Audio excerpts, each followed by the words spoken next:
Untuk informasi lebih lengkap dan berita terkait, klik link yang ada dalam deskripsi. Dan jangan lupa untuk install aplikasi CNBC Indonesia di App Store dan juga Play Store. Jangan lupa subscribe ya.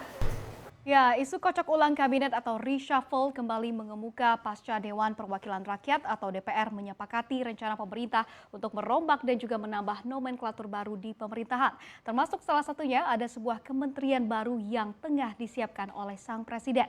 Lantas seperti apa nomenklatur ini lebih lengkapnya saya bahas untuk Anda pagi hari ini di Utak-Atik Kementerian ala Jokowi. Ya, Presiden Republik Indonesia Joko Widodo cuma butuh waktu 10 hari untuk mendapat restu dari DPR RI untuk melebur Kementerian Riset dan juga Teknologi dengan Kementerian Pendidikan dan juga Kebudayaan atau Kemendikbud. Dan dalam restu tersebut, pertama DPR RI setuju penggabungan tugas dan juga fungsi Kemendikbud dan juga Kemenristek, dan dua kementerian ini akan berubah menjadi Kemendikbud dan juga Ristek. Dan poin kedua adalah pembentukan Kementerian Investasi yang saat ini berada di bawah naungan Badan Koordinasi Penanaman Modal atau BKPM. Dan DPR di sini mengatakan bahwa mereka setuju usul Jokowi tersebut untuk membentuk kementerian baru itu guna meningkatkan investasi dan juga penciptaan lapangan kerja. Dan kedua poin ini baru saja disahkan oleh DPR pada 9 April 2021 lalu. Nah, namun pertanyaannya akan seperti apa nantinya peleburan dua kementerian menjadi satu ini, dan siapa kira-kira yang akan mengisi posisi sebagai Menteri Pendidikan dan juga Riset yang pastinya membutuhkan kompetensi yang super. Kita lihat di slide berikutnya. Ya, tidak sedikit para pengamat kebijakan publik yang mengatakan bahwa sebenarnya peleburan dua kementerian ini merupakan langkah yang membawa negara kita mundur, bahkan dikatakan akan membuat anggaran ke depannya membengkak.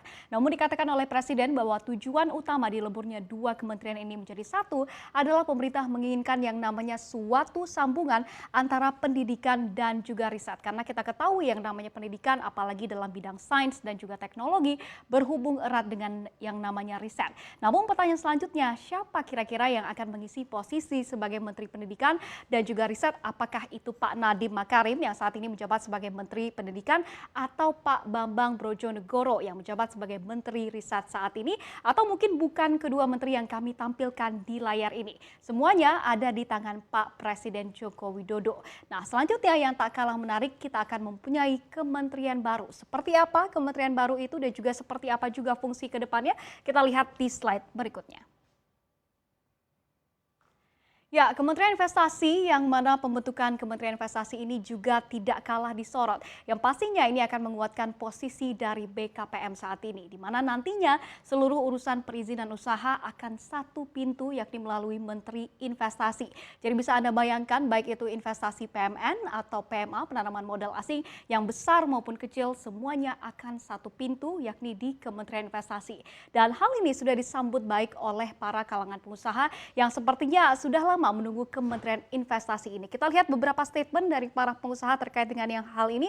Pertama dari Pak Beni Sutrisno, Wakil Ketua Umum Kadin Bidang Perdagangan, yang mengatakan seperti ini, jika BKPM naik kelas menjadi kementerian, maka otomatis akan lebih memberikan kepastian dan juga perlindungan bagi pengusaha. Pasalnya, wewenang yang dimiliki BKPM ini akan lebih luas lagi. Lalu kemudian juga dikatakan oleh Pak Haryadi Sukamdhani, Ketum dari Apindo saat ini, terkait dengan kalau sekarang yang sudah repot-repot, BKPM seperti etalase, maksudnya setelah proyek dipromosikan tapi tidak bisa dieksekusi karena macam-macam misalnya masalah perizinan. Jadi diharapkan dengan adanya Kementerian Investasi ini nanti soalan terkait dengan perizinan ini akan dipangkas dan menjadi lebih mudah lagi. Nah, pertanyaan yang lagi-lagi membuat kita bertanya-tanya adalah siapa nih kira-kira yang akan menduduki posisi sebagai menteri baru di kabinet Presiden Joko Widodo dan juga Ma'ruf Amin ini. Kita lihat di slide berikutnya. Ya, berhembus kabar bahwa Pak Bahlil Lahadalia, Ketua BKPM sekarang, merupakan orang yang paling pantas saat ini mengisi posisi sebagai Menteri Investasi.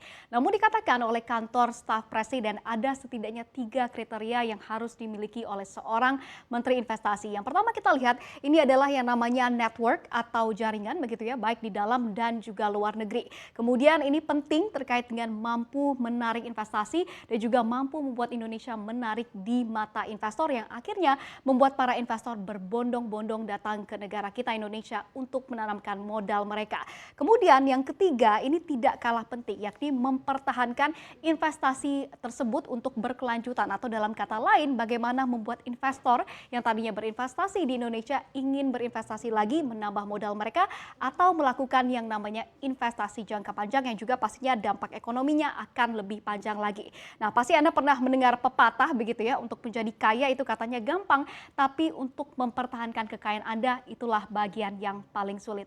Jadi berikut ini adalah gambaran terkait dengan sejumlah aksi rombak-menombak yang saat ini dilakukan oleh Pak Presiden Joko Widodo, yang pastinya harapan kita semua dengan adanya perubahan-perubahan ini akan membuat negara kita Indonesia lebih baik lagi dari sisi riset dan juga pendidikan, dan juga mendatangnya lebih banyak lagi investasi ke negara kita. Demikian, dan kita ke informasi selanjutnya. Badan Koordinator Penanaman Modal atau BKPM disebut-sebut akan menjadi Kementerian Investasi. Benarkah demikian? Informasinya usai jeda berikut, tetap